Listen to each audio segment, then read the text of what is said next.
pour le groupe du Rassemblement démocratique et social européen. Monsieur le président, vous avez la parole.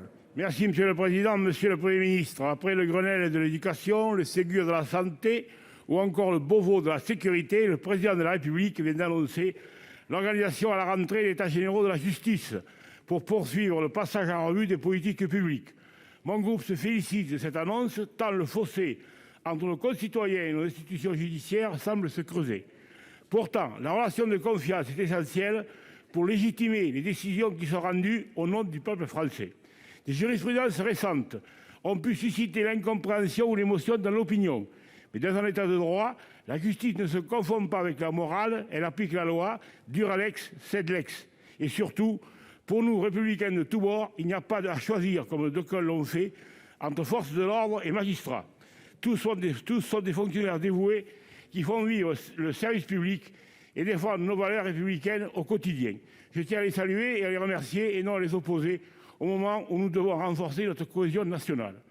Monsieur le Premier ministre, ce dont notre justice n'a pas besoin, c'est d'une énième consultation véhiculant son lot de promesses qui n'aboutiront pas, comme nous l'avons trop souvent connu, et qui décevront une nouvelle fois les professionnels du droit comme les citoyens. Pour notre part, nous défendons une justice plus accessible, plus simple et plus efficace. Monsieur le Premier ministre, comment entendez-vous restaurer la confiance entre nos concitoyens et notre justice? Pour vous répondre, la parole est à Monsieur le Premier ministre. Monsieur le Premier ministre. Monsieur le Président, Mesdames et Messieurs les sénateurs, Monsieur le Président Requier, le 16 juillet 2021, bientôt un an, devant vous, à l'occasion de ma déclaration de politique générale, permettez-moi, ça ne se fait pas de me citer, mais je vous déclarais: la justice c'est l'État et l'État c'est la justice. L'État, depuis de nombreuses années, ne donne pas à la justice ses moyens d'intervention. Il en résulte que l'action des forces de l'ordre se trouve parfois sans suite. Il en résulte que des situations d'impunité sont parfois ressenties de manière inacceptable par nos concitoyens, par les élus des territoires et par les maires au premier chef.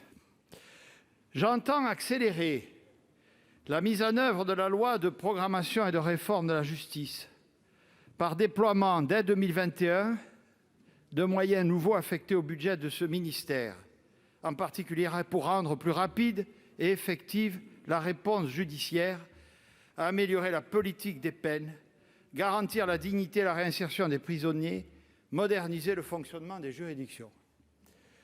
Eh bien, mesdames et messieurs les sénateurs, c'est ce que nous nous attachons à faire. Les États généraux dont vous venez de parler et qui font l'objet de votre question, permettez-moi de vous rappeler, ce ne sera pas comme je l'entends ici ou là, une énième manifestation qui pourrait décevoir les professionnels. Puis-je vous rappeler, Monsieur le Président, Mesdames et Messieurs les sénateurs, qu'ils ont été demandés au Président de la République par les deux plus hauts magistrats de France, la première présidente de la Cour de cassation et le procureur général près la dite Cour.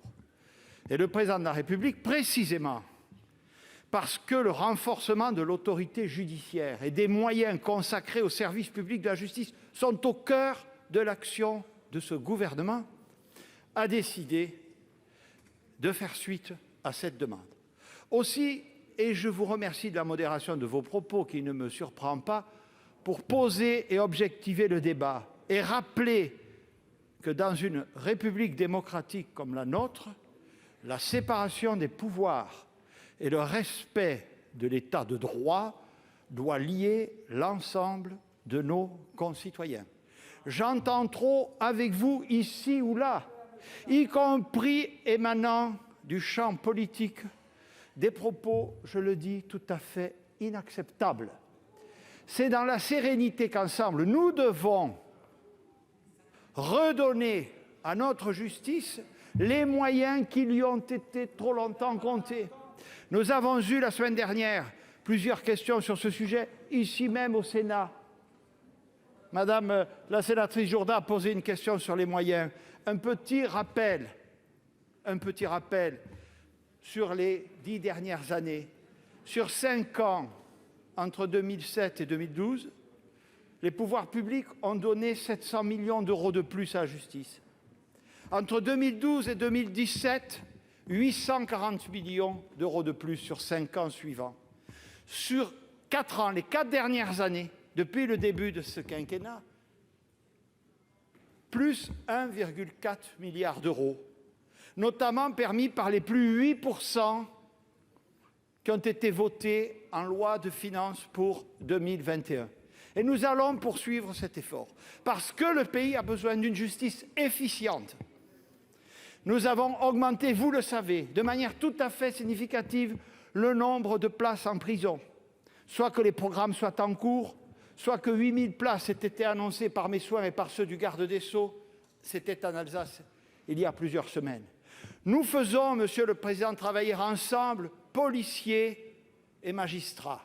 Il ne saurait, vous l'avez dit, avoir d'opposition. Il ne peut pas, dans un État démocratique, dans un État de droit démocratique, y avoir d'opposition. Cette question est centrale.